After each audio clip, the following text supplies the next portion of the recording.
So I'm gonna try this demo again, and hopefully I'm not gonna be able. I'm not gonna lose. As you can see, I'm facing a pretty difficult team. All Fusion 7 and all level 50 characters.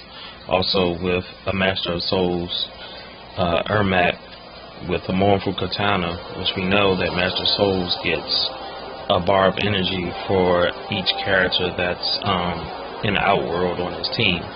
And so that means he gets one for Reptile, one for Katana, and of course the one that Katana grants just by being on the team. My team is Venomous Devourer, Assassin Katana, and Reptile. Now, obviously with this team, I call this my Bleeding Poison team. As you see, Devourer has 100% attacks per negative effect on opponent. So that means that when she does her poison or the opponent has been poisoned, her attacks are increased by 100%. So to boost this, I've given her the Wrath Hammer, which gives her 1 bar starting energy and 11% attack boost. That'll give her 1 bar energy, like I said. So when I usually start a fight, I'll try to go ahead and hurry up and use her first special to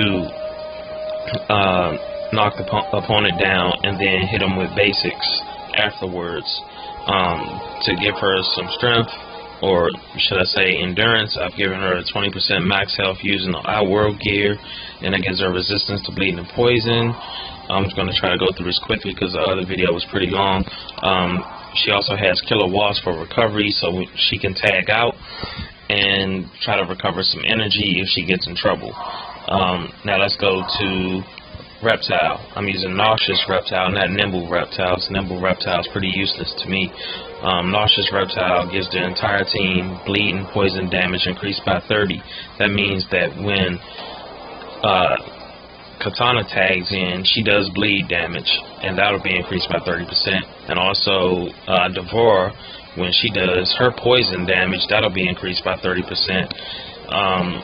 Reptile's a pretty weak character otherwise, besides those buffs that he gives to his Outworld teammates. So to help him out, I've given him 40% attack boost using the Ice Daggers. I've given him a 31% toughness boost, so that he can take a hit better and hopefully not die. And I've given him the Soul Elixir, which increases his recovery, so when he does get in trouble, he can tag out and try to get some of his health back. Now let's go to Katana. Katana, I've given her,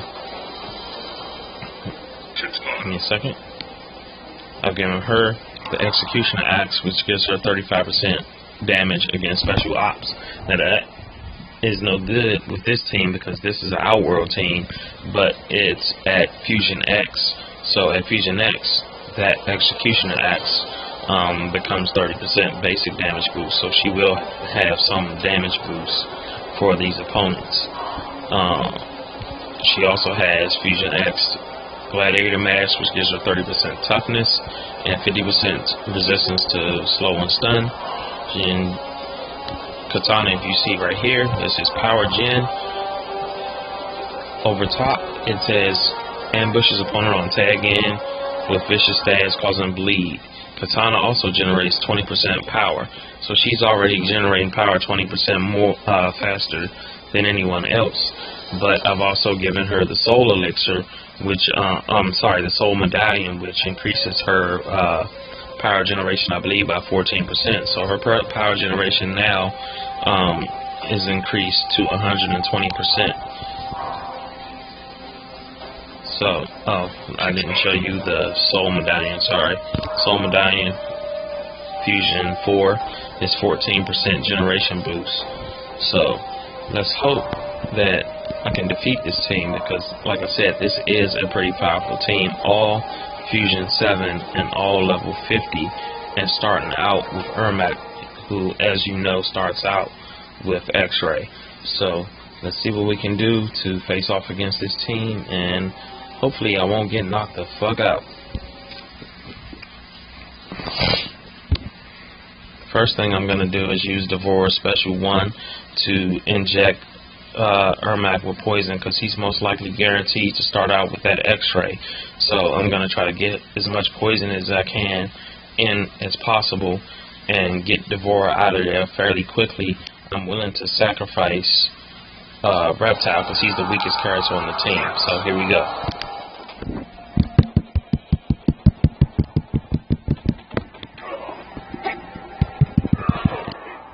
And there's Reptile. Reptile's surely going to be dead after this.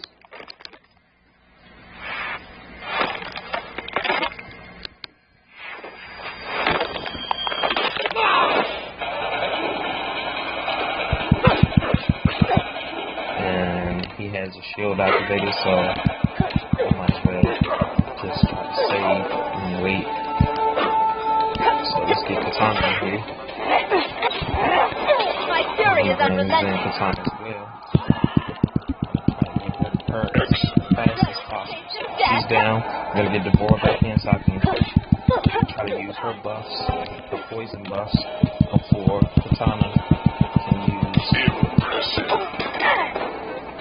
her special, which will take away my buffs. And as Reptile, I'm gonna leave Devour in here with Reptile because she has a resistance to poison.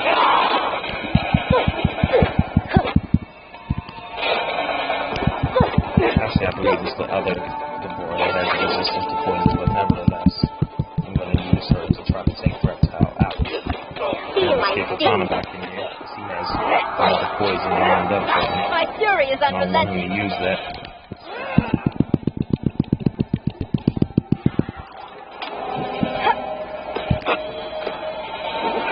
And sacrifice Devour.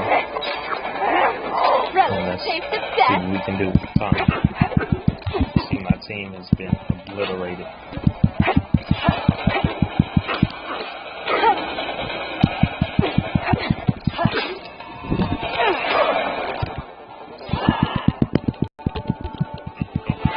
see if we can get him out of here.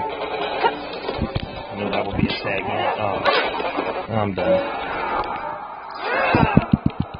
Maybe not. So we could just fight it out.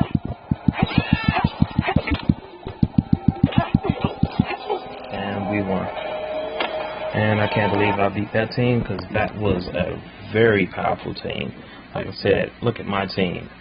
We're all Fusion 7, but we're only level 27. That team was Fusion 7 and level 50, which is almost twice as powerful as my team. So, there you can see what you can do using the correct teams, the correct combination, and the correct equipment. And my next opponents are these guys, which is a combination of Special Ops and Inferno Scorpion, which tags in at 200% damage. So this is sure to be a pretty difficult battle as I go along in Faction Wars. Gonna see maybe if I can beat these guys, but it won't be in this video because it's already long enough. So see you guys next time.